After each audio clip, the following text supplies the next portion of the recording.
I really want to thank Vishen and Tanya and Vina and all the Mind Valley staff for letting me share this story with you today because it's something I'm totally passionate about. So here's what happened. I woke up one morning at the age of 43 with the horrifying realization I had forgotten to get married. I had created this amazing career. I worked with all the top self-help and spirituality authors. I had created the career by prayers, processes, rituals, dancing naked under the moon. And it worked. It worked really well. So over here, life was great. But when I rolled over in my empty bed, kind of sucked. So I thought to myself, what if I could use these prayers, processes, and rituals to manifest my soulmate? And I didn't know if it was going to work. But I did. I made a list, and for 6 months I prayed, I chanted, I made vision boards, and then I met him. And 3 weeks later, we got engaged. A year later, we had 3 weddings. Then something else happened. Did you know relationships are hard? So I discovered I knew how to run a business. I knew how to be the boss. No partnership skills. Clueless how to be a wife. And stuff started to happen. So, for instance, I would get up in the morning, I'd go in the kitchen, I'd make my cup of English breakfast tea, and then I'd be done and I'd put my cup in the sink. And then my husband, my new gorgeous husband, would come in the kitchen and he'd say to me, "Why can't you put your coffee cup from the sink into the dishwasher?" It's like, well, I've been putting it in the sink for decades. It'll get there eventually. And then he'd say to me, "And how come there's always crumbs around the toaster?" And I'm like, what crumbs? So this would happen almost every day, and it got to the point that when he started walking towards the kitchen, I'd think, oh, am I going to get spanked again? You know? And then one morning, the craziest thing happened. He walked in and he said, "Arielle, I got up at 4 o'clock this morning to get a glass of water, and I came in the kitchen, and I saw your cup in the sink, and my heart exploded with love for you. And when I saw your crumbs next to the toaster, I never felt closer to you." And I'm like, what is this? It's good, but what is this? So here's what it is. The Japanese have this ancient aesthetic called Wabi Sabi. And Wabi Sabi honors all things old and worn and weathered and imperfect and impermanent. And it seeks to find beauty and perfection in imperfection. So imagine I had a big vase right here and had a long, crooked crack down the middle of it. The Japanese would put it on a pedestal, and then they would shine a spotlight on the crack. So Wabi Sabi is about learning to love the cracks in yourself, and especially those of your mate. Wabi Sabi love. So I started asking all my friends, do you practice Wabi Sabi? And I'm like, what the heck is Wabi Sabi? And I'd explain it to them. They're like, oh yeah, let me tell you a story. So one of my favorite stories is from my friends Jerry and Diane. And Jerry has an addiction. Jerry is addicted to poppy seed bagels. And every morning he wakes up, he walks into the kitchen, he slices his poppy seed bagel, which of course sends gazillions of little black poppy seeds scattering all over Diane's white tile floor. Sometime later, Diane gets up. Every morning she walks into the kitchen, she gets a paper towel and wets it, and she gets on her hands and knees, and she wipes up the gazillion of black poppy seeds. Now this goes on for a very long time, and one morning Diane's on her knees, wiping up the poppy seeds, and she thinks to herself, how do I have to never do this again? Which is followed by the thought, oh, that would mean Jerry's no longer with me. And she begins to cry. And she runs out of the kitchen to go find him and give him a big hug. And from that day forward, every time she wiped up the poppy seeds, she felt this love in her heart because it now meant she had another day to spend with Jerry. So that's a wabi-sabi shift in perception. That's how you take something that once made you crazy, right? And now you love it. And I also found out that there's research, scientific research, that proves this.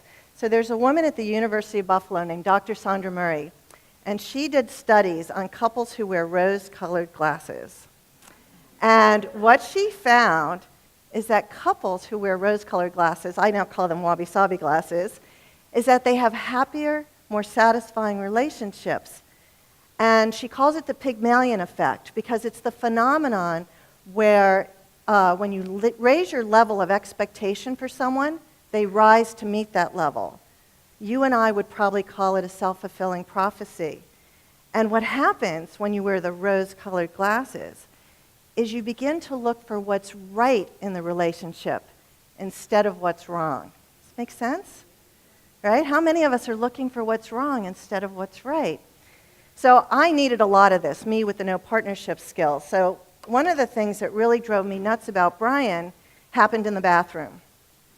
I would go in the bathroom to brush my teeth, and I would squeeze. I'm a bottom squeezer. Any bottom squeezers here, right? Squeeze from the bottom, roll it up nice. My husband, he's a mangled from the middle guy, right? So every morning for years, I would look at my mangled tube of toothpaste, and I'd have this bad feeling in the pit of my stomach, like, why can't he do it my way? Why can't he do it the right way? So I got out my rose-colored glasses, and I put the tube of toothpaste in my hand, and I thought, what's good about this? Nothing. You know? There's got to be something. And then it came to me. Ready? Thank God I married a man who brushes his teeth. Right? Yeah, so now I know as we grow old together, he's going to have all his teeth. Wabi Sabi love. It's a shift in perception. So another thing that happened was one day I found myself like this. And I don't know what I was ragging on him about. I don't remember. But when I saw myself like this, I was horrified, and I stopped. And I said to Brian, the next time this happens, and unfortunately there's going to be a next time, could you just kindly, gently, sweetly say to me, when did Sheila enter the room? Now, Sheila's my mother, and I love her to death. She's totally cool, and she's a typical overbearing Jewish mother. And Brian got it instantly, and he said, yes. And the next time I'm too patronizing, just say, when did Wayne arrive? That was his dad. So very quickly, we found these code names to diffuse what could have been World War III. And we still do it. He said to me last week, he goes, oh, I see Sheila's here. And it's great because I don't want to be this woman, you know? And he doesn't want to hear me ragging on him about something. And I checked in with some other friends. I said, do you have any code names? Are there things that you use and you do? And my friends John and Tracy told me this story. So John gets really jealous whenever Tracy's on the phone talking to a man or at a party. One day, they're at a cocktail party. John sees Tracy across the room talking to some handsome man. The green-eyed monster comes up. And John, who's a pretty conscious guy, stops himself and he says, what can I do here? What can I do? And he decides to create a sub-personality for himself called Luigi. And Luigi is this sort of slimy Italian guy with long curly hair and wears white shirts with big sleeves. And he walks over to Tracy and he grabs her around the waist and he says, you are my woman. You are not allowed to speak to any other man. I'm going to ravish you right now. He gives her a big hug. And like that, they're hugging, they're kissing, they're having fun. And anytime the green-eyed monster appears, John now becomes Luigi. So I know some of you are out there thinking, but Arielle, does this work for everything? What about if he's making me really crazy? And that happens. There will be times when you hate your spouse. Trust me, I know that happens. But so here's what it doesn't work for. It doesn't work for bad behavior. It doesn't work for abuse. It doesn't work for addiction. So if any of those are in your relationship, you need to go get professional help. But for almost anything else, you can find the Wabi Sabi solution. So I have these other friends, Ed and Deb. And Ed's this big, big teddy bear of a guy, warm, friendly, wonderful. And his wife, Deb, is a real kind of get-it-done, bottom-line kind of girl. She likes to make her to-do list, cross things off, stay on a schedule. So So one day, Ed and Deb are off to the farmer's market, and she's picking out stuff for lunch, and she turns around to talk to Ed, and Ed's gone. Where's Ed? So she goes looking for him and finds him sitting on the curb talking to a little boy who looks quite depressed, maybe 7, 8 years old. And she gets there just in time to hear Ed say to the little boy, "How does a camel hide in the desert?" And the little boy looks up at him and says, "I don't know." Ed says, "Camouflage!" And the little boy lights up and he smiles, and the mother's smiling because for the first time all day, the kid's happy. And Deb has this Wabi Sabi epiphany. For the first time in 15 years, she gets her husband. And she sees that Ed has not been waking up every morning thinking, "How do I make Deb crazy today?" He wakes up in the morning, "How can I make somebody's day? How can I make somebody happy?" And she starts to cry. And she totally gets her husband and falls in love with him all over again. You see what this can do? I mean, you can totally shift something that once made you nuts into something that you love.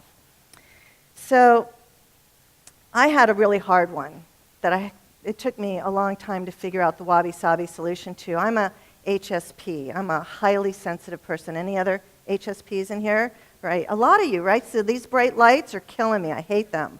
Loud noises, so painful for me. My husband, news junkie to the max. MSNBC is on 24/7, really, really loud. When people say, "Who are your friends?" It's like, yeah, Rachel, Ed, right? What's his name, the cute one? So all the people on MSNBC are our closest friends. So anyway, every time I walk into the house, there's a TV on really loud. And I don't know if you've noticed this, but when you complain to your spouse about something, no matter how much you whine, bitch, and moan and ask them to change, do they ever change? Never, right? No matter how much you complain. So I'd walk in, "Oh, can you turn that down? Could you turn it off? When you leave the room, could you turn the TV off?" This went on for years. And then one day I came home, and every TV in the house was on, really loud. And Brian wasn't home. And then I saw the remote. Let's just pretend this is the remote. And I thought, God invented this just for me. All I have to do is walk around the house and turn off the televisions. It's really that simple because I saw that this wasn't a Brian problem. This was an Arielle problem. I was the one who doesn't like the loud noises. And now it's fixed. It's just the easiest thing in the world. So there's also another piece of it that I learned, and I'm going to tell you a story about it, but first we have to have an agreement. So the agreement is we're going to leave politics out of this, okay? No politics. So it's a story about Barack and Michelle Obama. So 10 years ago, they almost got divorced. Michelle was working this really big corporate job. She had the 2 young girls at home. She was feeling fat, unseen, unheard. Barack wasn't around much. He had told his grandmother he didn't think they were going to make it. She had told her mother she didn't think they were going to make it either. And then one morning at 5 in the morning, she woke up and she had this really big desire to go to the gym. She hadn't been to the gym in probably 4 months. And it was 5:30 in the morning, and she was feeling guilty because she thought, okay, the girls are going to get up, they're going to need breakfast. He doesn't know how to make breakfast. And then she thought, oh, what the hell? He went to Harvard, for God's sakes. He'll figure out breakfast. And she got out of bed and went to the gym. And while she was on the Stairmaster, this was 10 years ago, before we had ellipticals, she had this wabi-sabi epiphany. And she realized that she had been waiting for Barack to make her happy. And she realized that she needed to make herself happy. So when she got home, the girls were at the kitchen table with Barack eating their cereal. He had figured it out. And she announced to the family, we have new rules in the Obama household. 1, I'm taking my mother up on her offer to help me with the kids. 2, Barack, every day that you're home in Chicago, family dinner time at 6:30. 3, every Sunday is family day, no matter what. And 4, we're going to have a date night every week. And it transformed their relationship, and as you know, they're a very happy soulmate couple today. They're still in the White House with Mama Bear with them too, their grandmother. So personal responsibility becomes really sort of the cornerstone of Wabi Sabi love. We're all responsible for making ourselves happy or figuring out how to get to the happiness. And unfortunately, we've all been brainwashed. You know, we've all bought into this myth that we need to be perfect, our bodies need to be perfect, our spouses, our kids. HDTV would like your home to be perfect, furniture and all.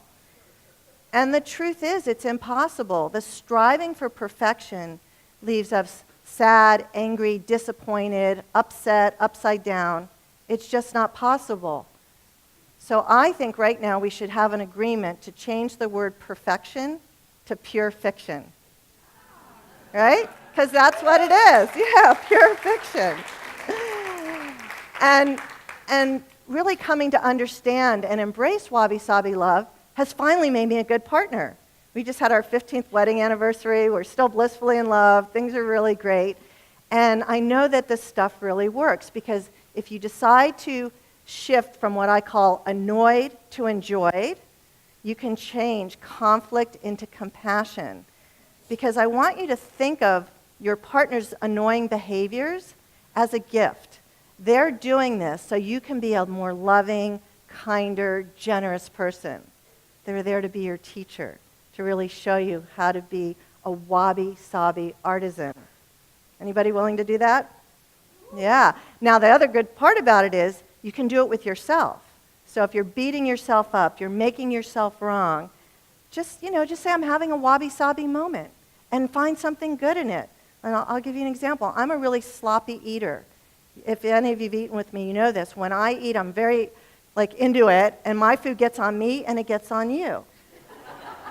And I'll probably eat the food off your plate as well.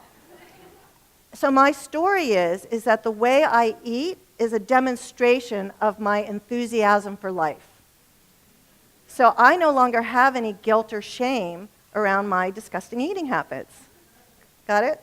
All right, so I want to leave you with one thought.